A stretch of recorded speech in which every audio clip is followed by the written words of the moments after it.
Welcome to another edition of Keeping It Orange and Blue. I don't know about you, Kev. Had a good weekend. Looking forward to the show. How was your last week or weekend? Well, my sports team sucked this week, so it's just been like, Why don't you tell me how you really feel? Okay. The Cubs can't win a game. Illinois left their bats in Lafayette.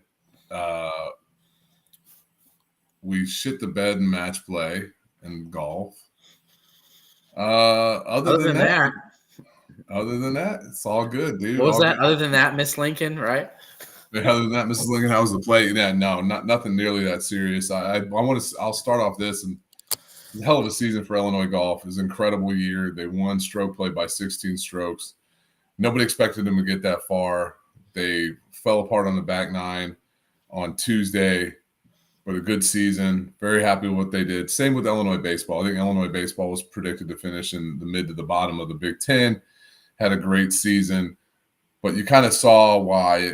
These predictions, these projections of where you're going to be before the season have a lot to do with talent. We'll get into that obviously in the show, and we'll start talking about portal and basketball and where this team's at. But neither one of those teams were especially loaded from a talent standpoint this year, and they both overachieved. And then when they get to the postseason, it does become a little bit frustrating. Illinois golf, on the other hand, overachieved in the postseason to get to the Final Eight again. It's just frustrating because when you're that close, you can certainly get there. Ohio State got to the Final Four, which is a little surprising. If Illinois' pitching wasn't great today, but it was good enough with a team that averaged 10 runs per game during the season to get there. It just didn't happen, and then Cubs falling apart. But that's not what the folks here chime in to hear about. They don't want to know about that. They want to know what's going on in the portal. What's going on recruiting-wise, specifically Illinois basketball, because right now we're a little bit of this like waiting for August camp to come on the football side of things, but a lot of movement, Ryan, and nobody's been more tied in to recruitment and what's happening. You were the first on the commitment of Kasparis. As a matter of fact, last Sunday night we talked about it as it was a done deal, and so it's kind of interesting is like it wasn't a done deal in the world out there outside of the Keepin Orange and Blue network before Sunday, before our show. It certainly was, what was it, Monday or Tuesday he committed. So that's a huge deal. But you've also been on top of it from a young man who's visiting tomorrow. Like, you were the first person who's stated that he's visiting tomorrow. I haven't heard it anywhere else. You're LinkedIn. You're hooked up. What's going on? Illinois got a big time 2025 as of now recruit coming to campus tomorrow. Tell us what you know. Yeah, so in regards to this, and I'm going to jump into it, people watch this for more than just – I think they actually like you. I think they like your personality. I think they like how we mesh. I think they like that we tell some funny stories. But, yes, people care about all the goods, and that's why they watch. So – if you guys are on the Discord, get on it. If you're not, I'm going to be honest, Kev, you're not a Discord guy, but you are an info guy and you care about info. So if people like that and they like knowing things pretty quickly and staying up to date every day, would you recommend it? Yeah, I mean, I'm in all the Discord channels that come along with some of my subscriptions or whatnot, but I'm in the Illinois recruiting and the Illinois hot board one every day to hear the conversation that's going on. The hot board is where you're sharing information and some others directly what's going on with Illinois sports. And then the recruiting one is where I want to get the pace of the Keeping It Orange and Blue Nation, if you will, and what those folks are feeling and the jokes and the shit talking that's going on a little bit in there, but really like getting the feel. And so yeah, and it's completely free, like my man Jay Bagan says. I'm in there and I'm not commenting or replying as much as maybe I would be on a board, but it's definitely the place to be for getting some information. And dude, we got listeners on this show that are connected and linked in, man. Our guy Barry, who hops in here, who nobody knows who he is. I wish he would pop in more often because every time he says something, it's gold. Dropping knowledge bombs. Chris is in there dropping knowledge bombs. Like there's guys in our loop that are connected really well with the university that know things. So do two things: subscribe on all the channels that you get Keeping It Orange and Blue, please and thank you. And then secondarily, hop on the Discord, man. Get in the conversations with us. Like, talk some shit to me. Like, I'm all for it. I can take it all day long. So, That's right. And I want everybody to know this. No real moderators on there per se, but let's say this. If I'm on there and every day I check it and people are talking about how old they are and where they went to vacay, once in a while that's cool. But that's why I say go to general chat. There's a general chat too. I don't care what the hell you put on there. But when there are people who just get on the recruiting because they want to see what's up to date. And everybody talking about how Gulf Shores was yesterday has nothing to do with it. So I want everybody to know that. Don't get mad at me because I'm like, let's stick to Illini recruiting in here, you guys. So anywho, it is free. We appreciate you guys jumping on there. Definitely subscribe at 200 Columns on Keepin Orange and Blue, our YouTube channel that keeps growing. Kev, we're getting closer to 700 on there. It's growing. It's growing. I think by football season we'll be getting close to 1,000. I think by that time, by mid swing of basketball season, we'll be at 1,000. So that's cool. But I have to apologize to folks for some advertisements that might start coming across on there by then. But that's just the way it goes. That's our way of keeping things free, that we can still make a little bit of money off this. Why not? It's our time. You're not paying for it. So at the end of the day, yes. So Will Riley, a 5-star. Class of 2025, 6'8", 185 pounds. Just he's coming to campus tomorrow, folks. Okay, and let me just tell you this: I'm going to give you more of the goods you want to hear. But Kevin, before I finish up, tell folks how good he's been in EYBL play. Well, first off, I think there's some things to understand about him. Is first of all, he's 18 already. So he's like 1 year calendar younger than Kylan Boswell, who's going into his junior year. So you got to understand that from a maturity standpoint. Same age as Kasparis Jasionis. So yeah. And so we got to think about that. And he's a Canadian kid. Yeah. I think we got to think about all of that in the terms of how does Illinois land this kid, and if he reclasses, what does it mean? I've watched some film on him. And all right, so when you watch any film on guys, like you see the highlight tapes and you see this stuff, obviously it's all good. What is ridiculous to me about him is the challenging, tough shots that this kid makes at 6'8", hand in face, step back. He is a ridiculous shot maker. He is long. He is athletic. He's got the ball on a string.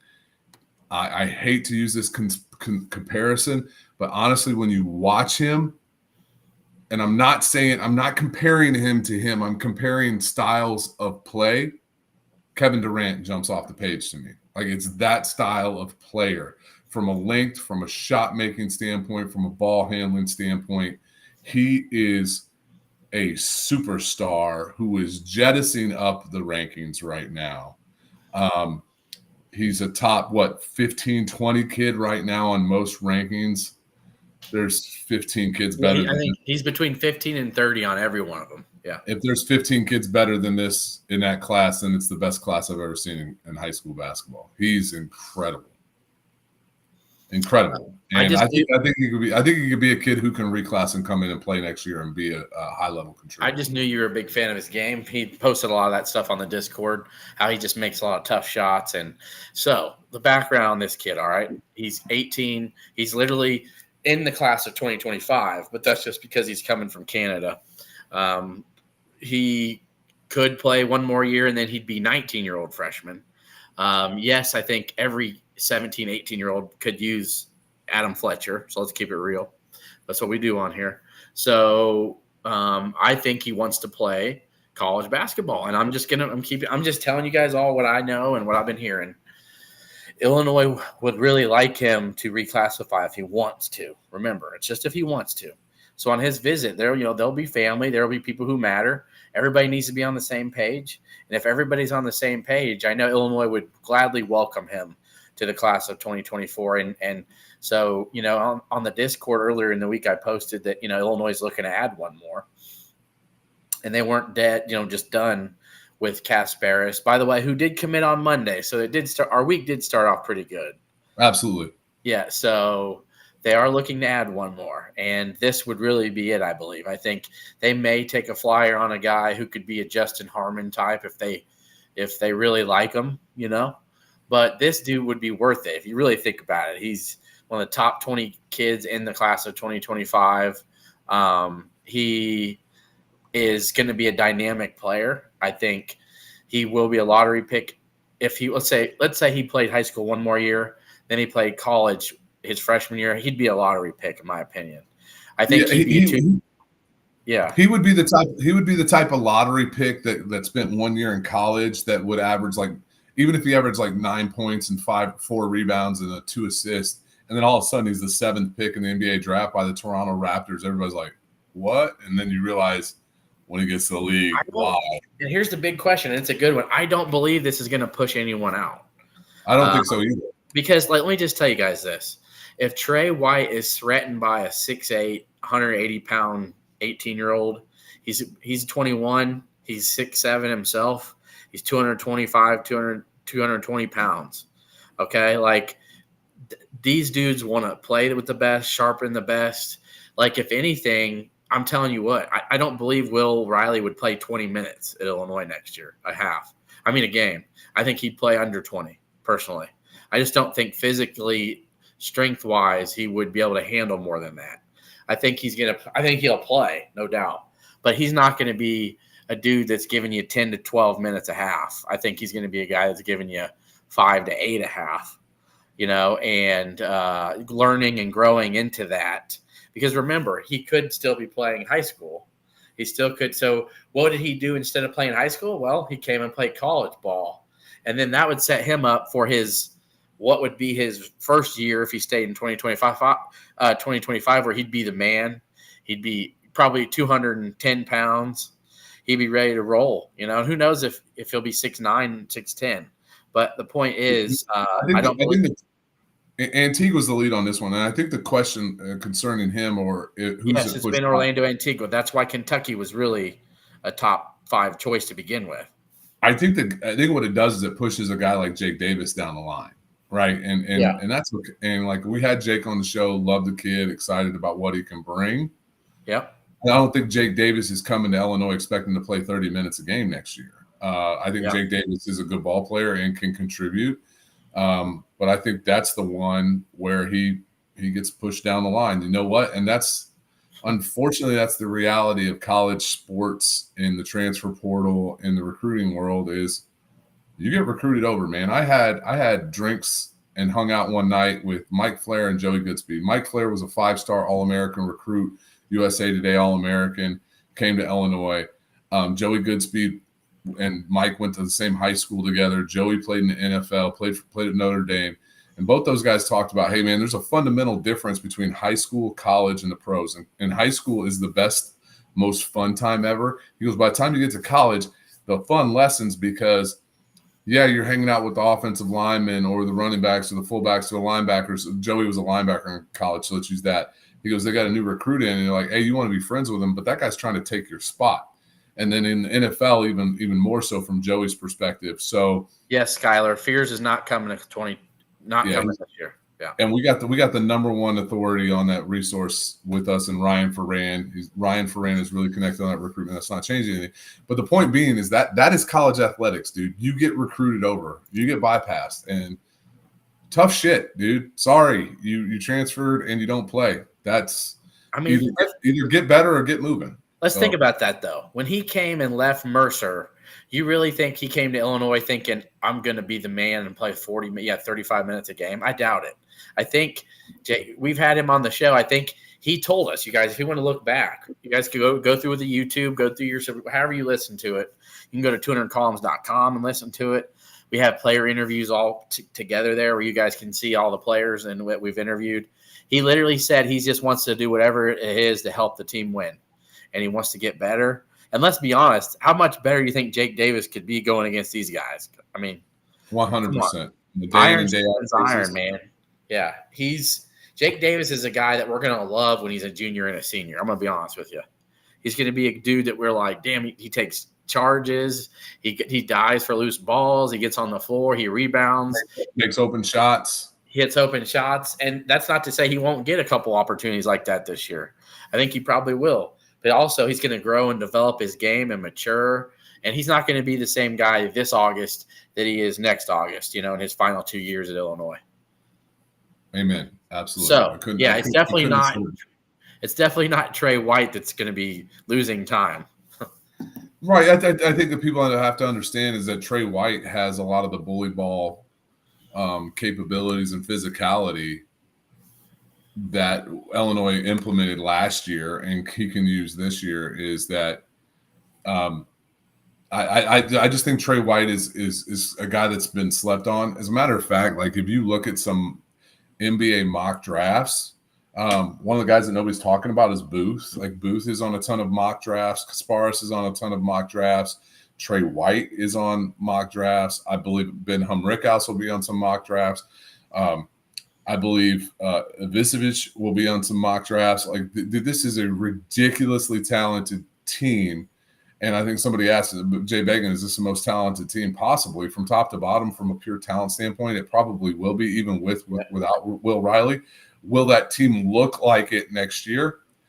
I don't know. I think there's so many new pieces. There's so many guys from different walks, different aspects of life, different levels of their maturation as a basketball player and how they're coming into this situation, that it's going to be a lot of work on Brad and the staff to get that to gel. And I said that on last week's show. Like, meshing early in the season is going to be somewhat challenging, and I think you're going to see a team that can out-talent some teams to some wins early on and look ugly, but I also think this team will probably take some hits early on. But I think by the middle of the Big Ten season, you'll see a hyper-talented team. This could be a team that kind of like gets into the NCAA tournament as a 6-7 seed, even with the way it's currently constructed, not without Will Riley. And Travo's on them. I'm gonna be honest, and to finish, go ahead and finish, Kev. But right, all of a sudden they're an Elite Eight team, and this goes to Travo's point. What you're saying, Ryan, is then next year, the following season, they're preseason top 5. Yep, to start the season, and the national championship contender in everybody's mind. Honestly, I that's the way I foresee this season coming. Yeah, I see this season being a team that Illinois is going to be dangerous and can make a Sweet 16 again and be a second weekend team. But if you really take a step back and think about this, Mraz Johnson's playing 2 years, okay? Because Ty Rogers is going to finish out at Illinois, and him and Ty are going to play together. Mraz is also very close with Jeremiah Fears. They're going to play together. They want to play together 1 year. I'm just keeping it real with you guys. So Jeremiah Fears, probably a one and done. That'll be his only year at Illinois. He's going to be a top 10 guard. He's going to be a lottery pick after his year. And let's just say Illinois' got a Will Riley, who's a second-year guy, who's going to be an NBA, probably a top 20, 30 pick that year as well. So you've got all those guys. And I'm going to be honest, I don't expect 2 years out of Kasparis, Josh Jonas. I think he could be the NBA already like him now. Think about how great he is then. It could be like a Johnny Furphy from Kansas, where he's not the leading scorer on the team, but he is still a projected lottery pick / first round pick. Yep, coming out right. Kylan Boswell's a better player than people think. I think Boswell's going to play too at Illinois, even if some don't. I think Boswell probably is going to help himself some, but I think he comes back for a senior year. And let's just say that we could. By the way, you see his transformation. Anybody see his transformation on Twitter already 1 month in with Fletch? Yeah. Like Kylan Boswell at Arizona, frankly, and I'm not knocking the kid because he's in way better shape than I've ever been, looked a little bit chubby on the basketball court. He's already leaned up. He's already and Kylan Boswell, you watch his high school tapes, he was really explosive. And I think he lost a little bit. Obviously, the athleticism at the D1 college level is different, but he lacked a little bit of that at Arizona from what I saw in high school. I think getting focused on his nutrition and his lifting, like this team could be really good. It could be really good. I mean, I'm excited about this year. We're talking about next year already, Sean. We'll just have to see who is on that roster. We'll see. Let's see if Will Riley's on this year's roster first. Well, and you never know what's going to happen here, Ryan. I think about this like it was about this time last year, maybe a little bit later down the line.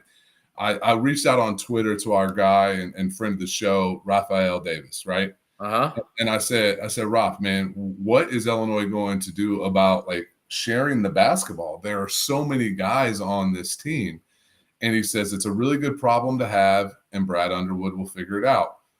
Well, what did we have at the end of the year? We had like an 8-man rotation.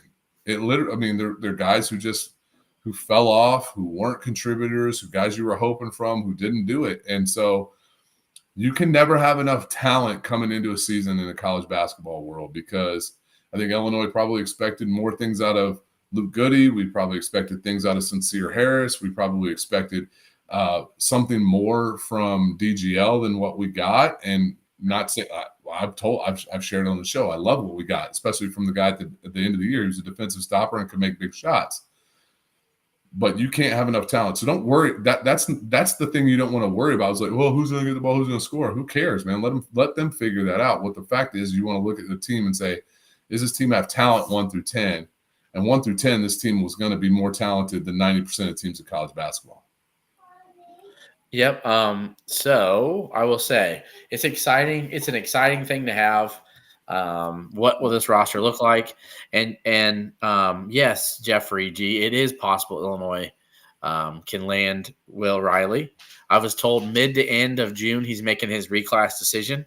He's going to be taking 2 more visits, it looks like, possibly to Bama and maybe Kentucky, if Illinois can't lock it up this early this week, which he probably will leave. I'm gonna leave the door open. The Illinois tries to close it down. It's Yaku Chonis. That's fine. We need to get it down anyway. So, but Illinois is going to be selling him heavily on 2024 reclass, and that, you know, they're the spot to go if he decides that. And I think that I really believe he's leaning towards that right now. And if you look around too, I know Calipari only wants to take 1 more guy for this year, and they're leaving that door. I know they want Coleman Hawkins as an option. Yeah. They want to take 1 more guy, and they said maybe like a walk-on or something. But if they were to take Will Riley, you guys, they couldn't take Hawkins. They're already closing the door there for him. And I think they want an experienced guy that can help contribute this year in crunch time and help them win now. Will Riley can do that, but I don't think that's really the route that Arkansas wants Will Riley. I think they want him for 2025. Alabama, same way, same thing going on there. I think they're if you guys have seen their this year, they're loaded. I think he'd be a great fit for them for 2025. I don't think so this year. So really, in my opinion, Illinois is the front runner if he reclasses, and that's what I've been told, and that's what they're trying to sell as well. I don't know. I think Illinois got enough money for this guy. That's why they left room for 2. Especially in a reclass situation. Next year, he's much more expensive. Let's be real. Yes. Yep. As well. But remember, they had donors and they had people on standby for Domask and Hawkins. And when Hawkins officially last week decided to come back and not go back to the NBA draft, there's still funds available. Okay. So I just want people to know that they had 2 people on standby. If Domask could get his waiver, and if Hawkins was going to try to come back, even though we kind of knew Hawkins wasn't the last couple weeks, we knew, but not everybody. They were like, "Oh, Hawkins, is he staying in, or is he transferring?" You know, if you've been watching this show, you pretty much had a good idea it wasn't coming back. But for anybody to think that Illinois doesn't have any funds that they could pay Will Riley, they do. I would say that's a good question too. I think Kasparis and Boswell will probably go back and forth 1 and 2. They'll swap. Kylan played last year with Caleb Love, where he deferred as the point guard to the 2 guard, and I think that's a little bit of what you'll see. I'm trying to remember and then he played kind of off Kirk Kriisa. In year 1. So this is not something new to Kylan to play with another ball-dominant backcourt guard. So I think it'll be fine there. I do want to address one thing. Do you mind, Ryan? I want to address AO over here. He said Underwood can't nor wants to retain anyone from year to year, doesn't want to pay to play or cuts them, let's be honest. All right, dude, I understand this from an Illinois perspective of like, dude, we've had a lot of turnover year over year, but like, who left that we were like, oh, we wanted to keep that guy? I think Coleman wants something new. I think Illinois. I think there was. We didn't push him out the door, and But we retained Kofi an extra year. We retained Io an extra year. We retained Terrence Shannon Jr. an extra year. We retained Coleman Hawkins an extra year. We kept all those guys from going. The guys that recruited Sincere Harris and Amani Hansberry transfer. I mean, he went to a different school. I'm going to be honest. Jaden Epps is really the only one that I know that Brad was okay with leaving, and they pretty much made it clear. And that's only, I'm keeping it real, folks. Okay. That's what I always will do. Jaden Epps is not a team guy. Okay. Let's just keep it real. Okay. Go look at the Northwestern highlights in Champaign. When we're making a comeback. Go watch it, folks. I don't care that he can score 20 a game on 30 shots, you guys. I just want to tell you, I don't care. Okay. He's talented as a scorer. He is not a great teammate. Okay. He doesn't like to share the ball. He could care less about playing defense. And all you need to do is watch Georgetown highlights last year. Okay. There's one guy that left the program where we're like, man, that was a loss. And that's Brandon Podjemski, right? Yep. And you're friends with the family. Yep. So we're not throwing dispersions here. Family wanted some promises. Yeah. Some promises that went to Terrence Shannon Jr., right? Frankly, like they wanted him to be the man, guaranteed starting time, like all these things. And Brad's like, hey, he's going to have to come in and work for it. And he's like, nah, screw that. I'm going to Santa Clara. Yeah, he knew he would start at Santa Clara, which is fine. And be a ball dominant guy. That wasn't going to happen at Illinois. That's the only guy that we've lost. We're like, man, that one really hurts. That one really hurts. Dude, I'm the biggest RJ Melendez fan. I love that kid. But how many chances did he get at Georgia? And guess what? Guess who wasn't starting the last half of the year? Right. RJ Melendez. Guess who couldn't buy a three-pointer majority of the year? RJ Melendez. Right. Okay. It's like he got chance after chance at Illinois. And by the way, Illinois didn't run Sincere Harris and Hansberry. Hansberry left because Chester Frazier left. That's it. Same with Sincere. Yep, they left because Chester left. And it would be a far different transfer portal, it would be a far different everything if those guys. Dude, Brad Underwood loved those two dudes like nobody else, but those guys decided that they want, and frankly, they're East Coast guys. There's nothing wrong with it, man. I wish both those guys well. Question on Sky Clark's not a bad guy. I can tell you this. Look, do I like how he left Illinois? No. I didn't like the whole I'm only going to go play for Kenny Payne because me and my family trust him and he's going to help develop me stuff, okay? I don't believe that was all Sky's fault. But, yes, Sky left the program on a tizzy because he got into a fight, all right, with Mayer, told his parents about it, and they baby him, so they ripped him out of the program, okay?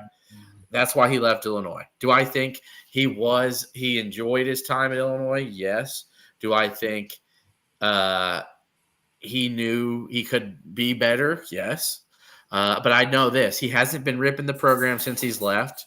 He said all kinds of great things about the program. I know he's messaged Trey White and said, you're going to love it. He talked about the fan base is a great fan base. They love their team. They're passionate.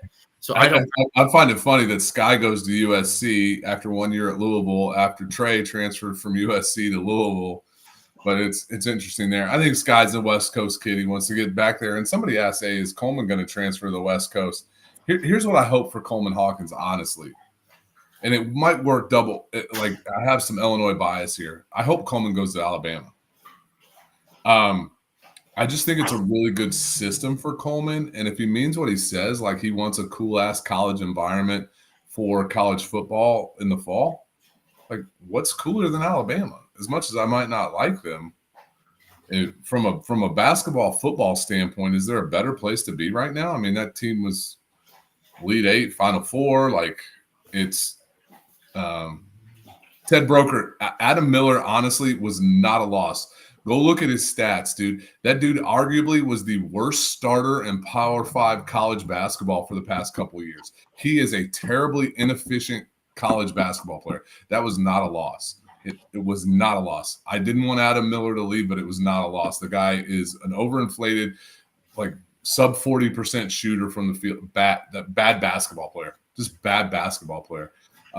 and Alabama's heading in the wrong direction in football. I disagree. I disagree, Brandon. They still got a freaking ton of talent, and the guy's name is eluding me who transferred, who they hired a head coach from Washington, Kalen, whatever his name is, dude. They've got a ton of talent there. They're still. Yeah, he got hurt when he went to LSU and has never been the same. He hurt his Arizona State last year was like. He's had 2 surgeries. He's tore his ACL or his knee 2 different times. He's not the same guy that we saw as a freshman at Illinois who started and got tons of minutes. And I'm going to tell you this. He can tell you anybody till the sun goes down. Because I saw Adam Miller on Kalen DeBoer. He's like, it's not because of my family. People stop. Why would he get on social media and tell everybody it was because of his mama? Why would he tell you that? He wouldn't. It's his mama. Okay? You think he cares what we think more or what his mama thinks? He left the team. He started and played a ton of minutes. That was a number 3 overall team going into the tournament. Yes. It all started with the ticket situation at the Big Ten tournament in Indianapolis at Lucas Oil. He was mad, and his mama and their team were mad because IO had 3 times the amount of tickets. And that whole year was just a drama about the whole he gets treated special. And they had drama at Morgan Park together too. So it was new. I'm just letting you guys know that Kevin wouldn't get on here and talk bad about his mama. You think I would? No. He's not going to tell everybody, yes, it was my mom. So for everybody who's like, Adam said it. I'll talk shit about my mom. She doesn't subscribe yet.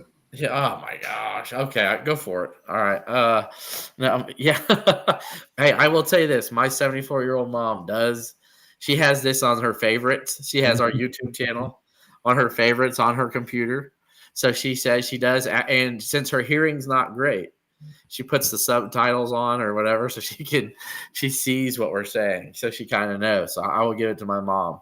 Hey, and there's somebody who said surprised that Luke Goody left. I want to share this. Not all decisions are made rationally. I bet if I pulled the stats, I would almost guarantee from a Big Ten standpoint, Indiana was dead last in the Big Ten in 3-pointers attempted last year. Dead last. I would almost guarantee dead last in 3-pointers attempted. So you're taking a guy who's a 3-point specialist and he's going to transfer to Indiana. Rationally, that doesn't make any sense. There are emotions that contribute to decisions that we make as younger men that aren't always the best.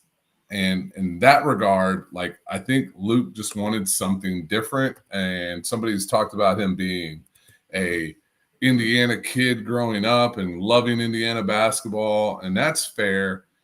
But that wasn't a wise decision on Luke Goody's place. But just like our guy Brandon B says, he was replaceable, and that's that, dude. And I love that kid. That's the one that stings. Coleman playing somewhere else. As long as Coleman doesn't go to the Big Ten and truly means what he says and goes and plays in some college with a really good college football environment, that means SEC to me.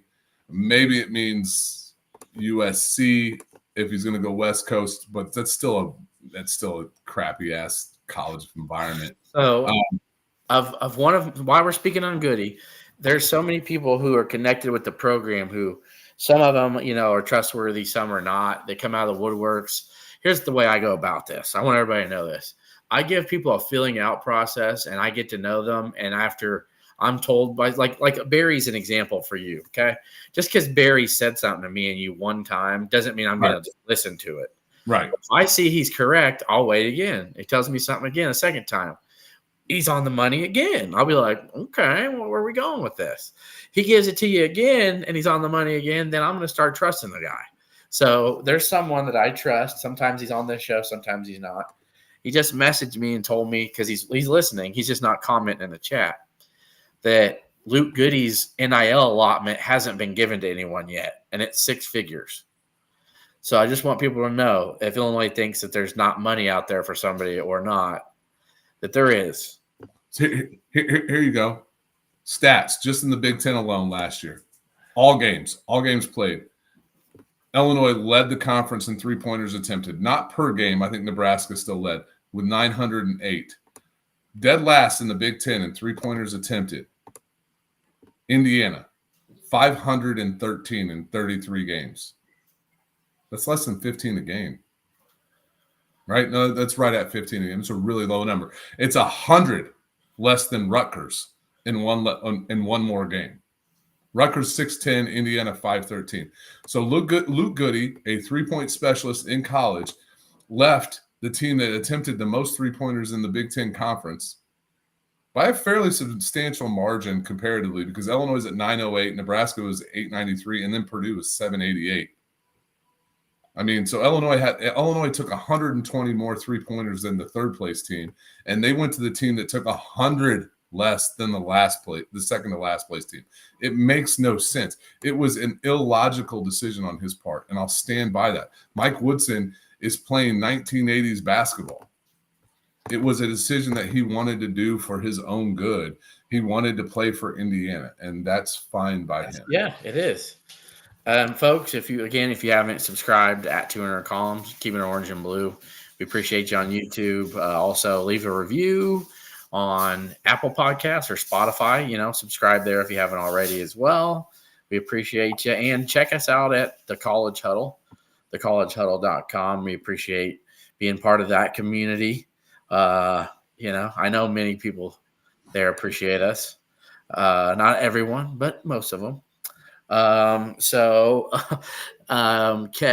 we'll go to I don't know, anything more you want to talk about Riley, or we just go to maybe some football visitors who we got coming this week, the next week or two? You're gonna have to clue me in on that one, man, because I am lost on that front, dude, just to be honest with you. But come on, you talk with one of the main men who's in the trenches there. You've befriended somebody that knows their stuff. So I mean, they don't have anything. Go ahead, I'm listening. Like Aaron is my dude, and I know like a lot of Illinois fans are frustrated with Aaron. I will tell you this: that coming out of camp, he was very excited about the secondary. He was much intrigued about how some of these new pieces would fit. And that was before we got, was it Brooks, kid from Texas? Yeah, Terrence Brooks. And so there's a level of optimism that he's sharing with me from the defensive side of the ball that, frankly, I don't share, to be honest with you. I think this team will score points offensively. I think this will be our best offense in the Brett Bielema era by a long shot. It was our best passing offense since like 2015 last year. We were 36th in the nation in passing offense. I wouldn't be surprised if that number improves. I think Lunny is finally getting his hands on this team to where he likes it, and that's a really good place to be. But that being said, I have a lot of concerns about the overall defense of this team. So I'm not clued in on who's coming where. Okay. Well, we'll get to it. That's why I bring it up. I just always like to have the floor there. Here's the thing, Kev.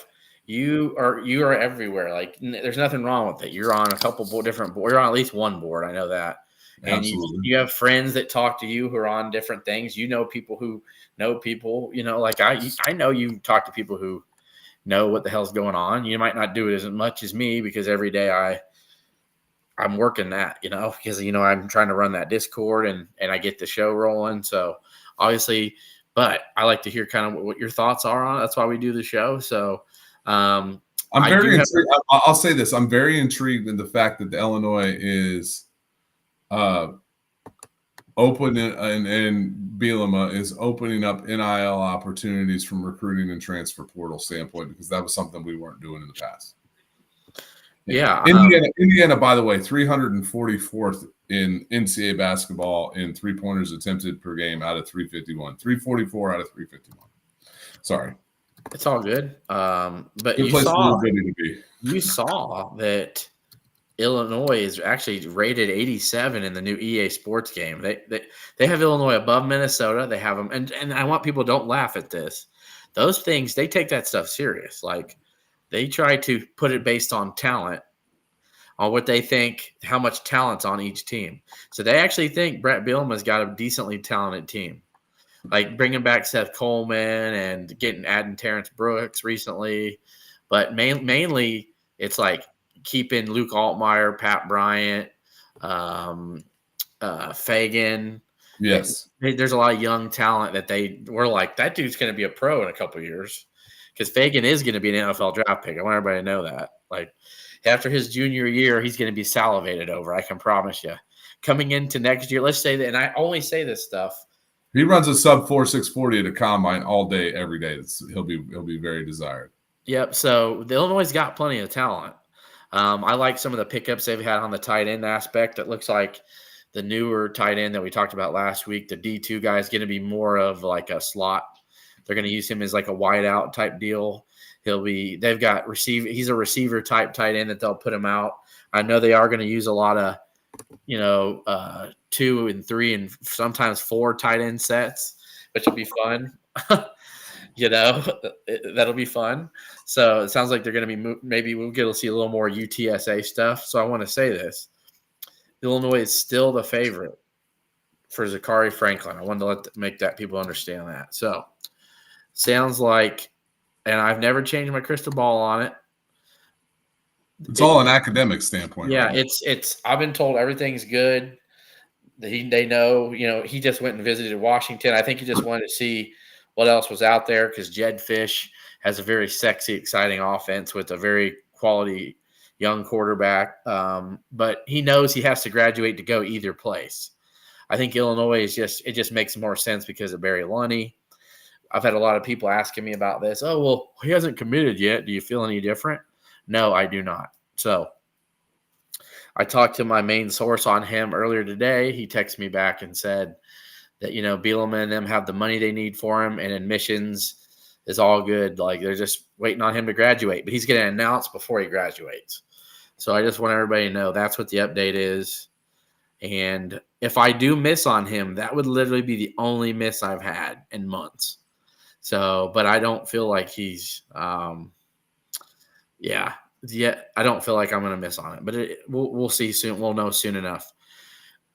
Jason, in all fairness, EA did say the ratings are only preliminary and they expect them to change. Okay. I'm just glad it's back. My kids have a Nintendo Switch. I heard you can get it for Switch. I'm all about it. Let's do it. Kansas will be a ranked team, by the way, in week 2, and we get them in prime time in Champaign. So I'm excited about it. What'd you say? Did their quarterback stay? Yeah, Jalen Daniels is still there. Yeah. Right. They're not going to be the same team that we saw in Lawrence last year. They still have him, but they lost 2 or 3 of their playmakers on offense and a couple of their best defensive players. So, and look, yes, we're not going to be either. I actually think we're going to be better than we were last year. I don't think Kansas is going to be better than they were last year. So, and it's in Champaign. So, and let me tell you, Brett Bielema remembers these. He takes these personal, these rematches, and him and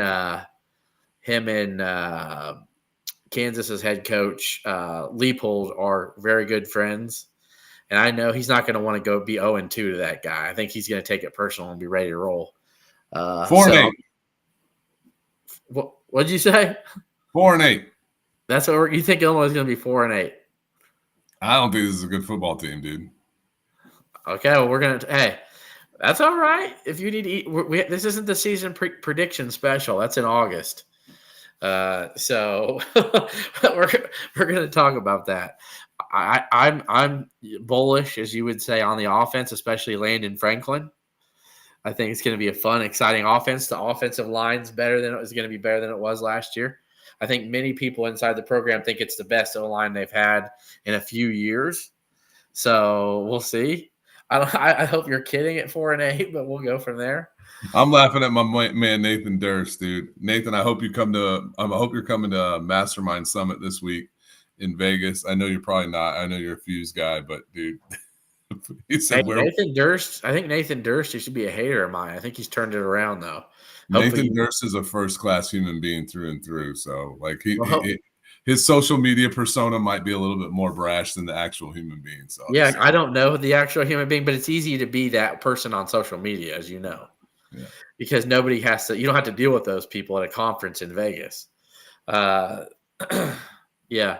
So anyway, I'm sure I take your word for it. He's a good person, but trust me, when the trolls hit me and they start saying things about me personally, I keep a log of them like in a file over here. So their names. You're the Tom Brady of podcasters. there we go. If Bielema is 0-2 against Leopold after Illinois fans were so sure he was going to be the coach here. So thanks, Nathan. Yeah, so then I know no big commits yet. They had a big official visit weekend.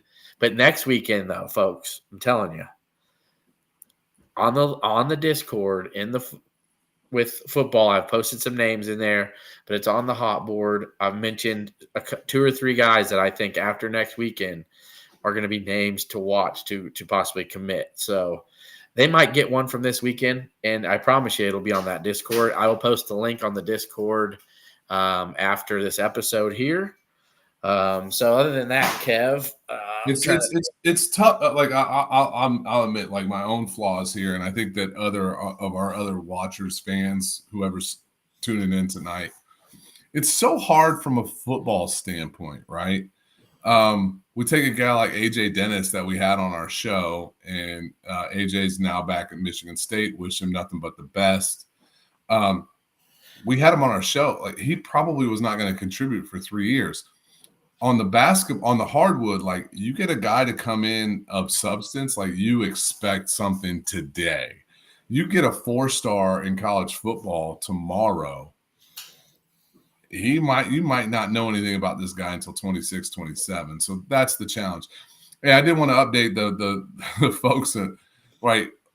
I know there was a little bit of consternation. Illinois got a transfer commit from Anthony Johnson out of Youngstown State. Came here, quit the team. Mm-hmm. Then committed to Mississippi State. Uh-huh. Now he's at Pittsburgh. He went somewhere else. Now he's at Pittsburgh. Maybe we dodged a bullet with that one. Like, oh my goodness, what are you doing, dude? I just laughed at him because he's like, locked in. Pick. Yeah. You're like, oh, are you really locked in?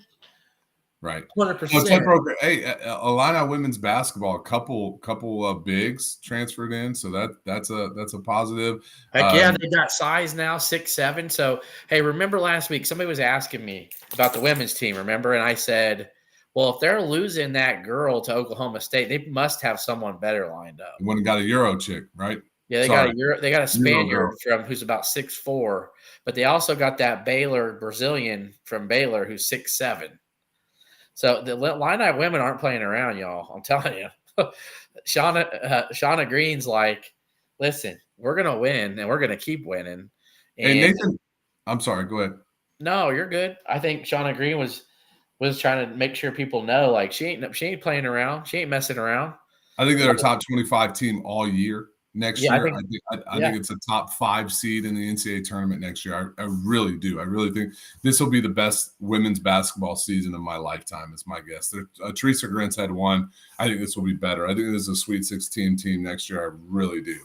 Nathan, real quick, Nick, here, Kev, I'm going to put this question up on the board. Yeah, I think that's an easy answer. To be honest with you. You know this guy so well. He's an amazing human being, former hater. Now he's a participator on the podcast. So well, he and I both share love for the most important thing in our lives. Is number one in our lives. We're both fans of Jesus Christ, followers of Jesus Christ first and foremost. So that's where Nathan and I have connected and bonded. And then we've also I work ancillary to his industry. So even though I cuss like a sailor and drink a little bit, he asked this question. I think this is the easiest question I've ever got on this show. And on first, I had to think about it for a second. But Ryan, am I wrong? It's J.C. Davis and Terrence Brooks, right? Yeah. I would say so far, in my opinion, yes, it would be those two. J.C. Davis is going to get drafted. I think he's going to be as Isaiah Adams-ish, if not better. At left tackle, right? For us? Yes. Yeah. Yep.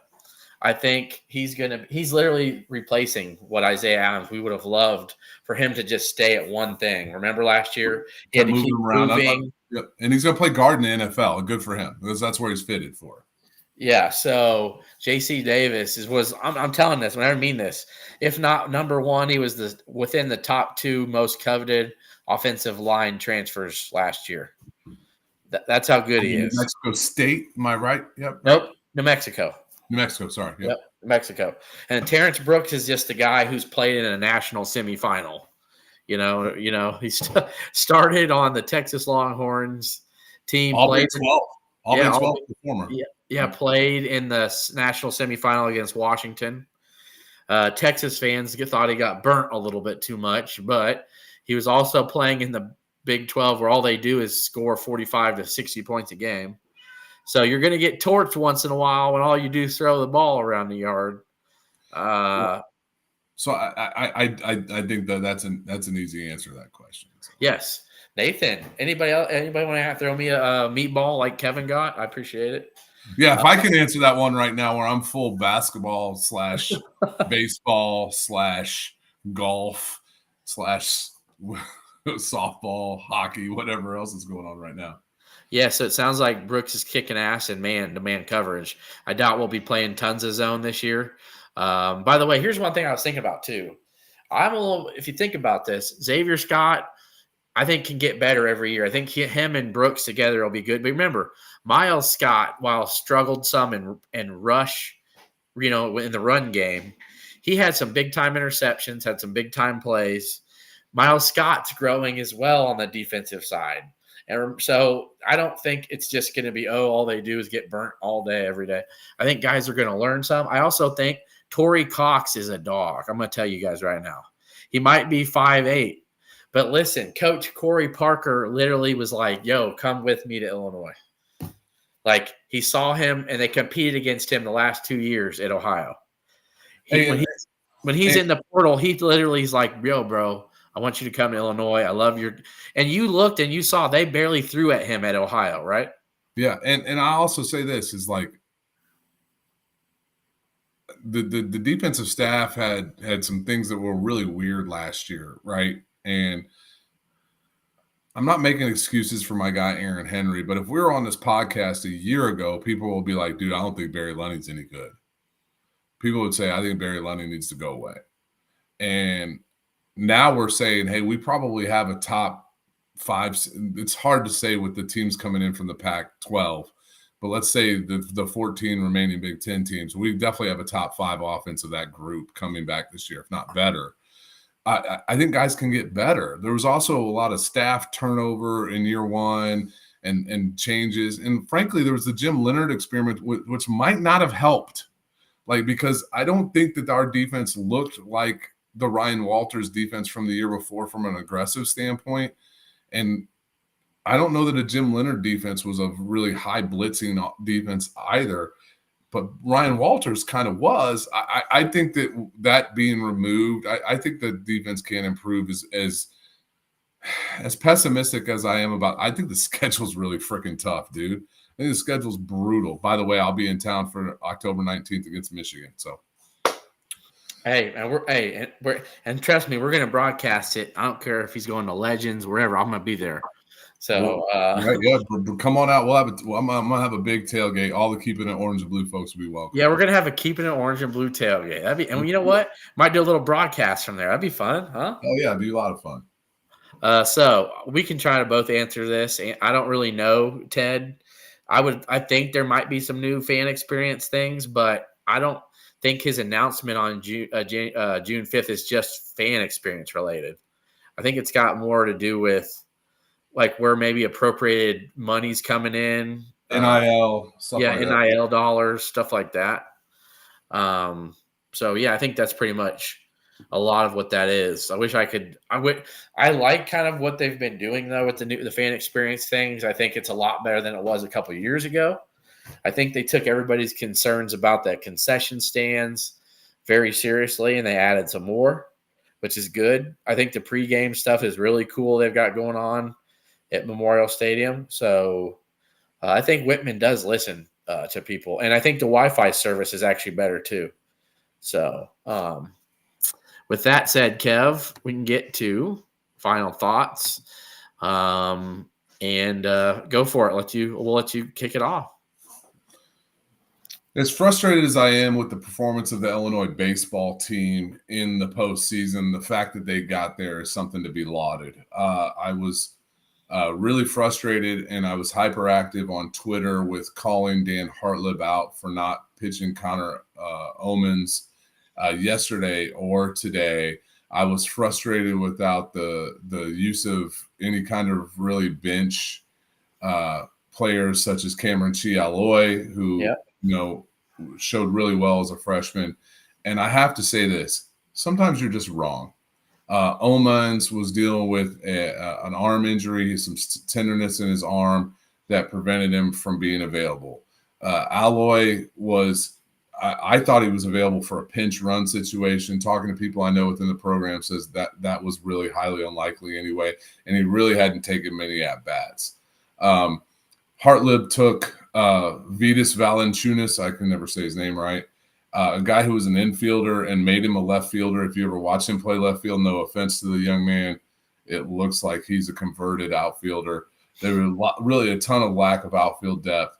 Really long-winded way of me saying this. As frustrated as Dan Hartlib makes me, his love affair with the bunt, the fact that Illinois didn't substitute, bench, replace people has a lot to do with the lack of overall depth on this squad, and that is a team who won the Big Ten championship outright. And anytime, like as a Big Ten team, you're really just hoping to make it to the NCAA tournament. Let's be real here. The Big Ten is a mid-major in college basketball. It's just in college baseball.